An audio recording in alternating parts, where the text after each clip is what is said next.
Oi, aqui é o André e nesse vídeo eu vou falar um pouco sobre o esquema de reforçamento intermitente de intervalo. Bom, basicamente nesse esquema de reforçamento existe uma relação funcional entre a resposta e o reforço, mas está especificado que deve existir uma passagem de tempo. Então, por exemplo, quando você tem um bolo, né, você fez o bolo e tudo mais, você emitiu várias respostas, mas para ele assar você precisa esperar um tempinho, lá 25 minutos, 30 minutos, para poder tirar o bolo do forno e comer, tá? E até para comer você precisa esperar esfriar, entendeu? Então aí está especificado uma quantidade de tempo. Mas existe uma relação funcional aí presente entre resposta e reforçador, entre resposta e reforço. Por quê? Porque você precisa emitir uma resposta para comer o bolo e também precisa emitir uma resposta para poder retirar o bolo do forno.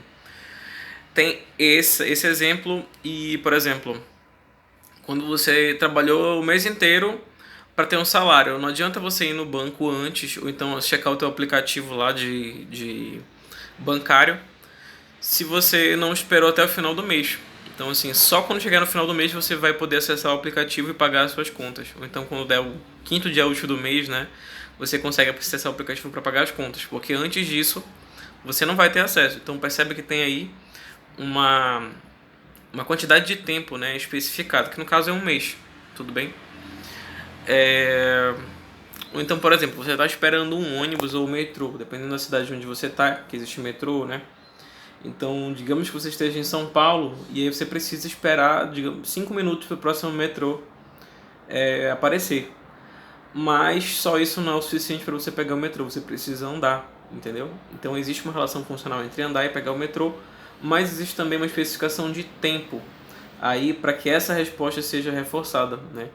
Então, basicamente é isso que o esquema de intervalo diz, que para cada resposta, né, que você emite, ela vai resultar em reforçamento, mas depois da passagem de tempo. Quando você trabalha, por exemplo, alguns repertórios de colaboração com as suas crianças, né, o repertório de esperar.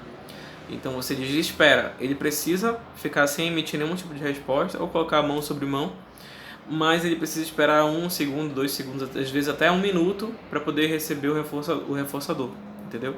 Então também aí está embutida uma questão, um esquema de intervalo, tá? Não confundir esquema de intervalo com esquema de tempo. No esquema de tempo, você não precisa emitir respostas para poder ter acesso, ok? E no esquema de intervalo precisa ter a emissão de respostas para ter acesso ao reforçador. É isso, espero ter te ajudado. Um grande abraço.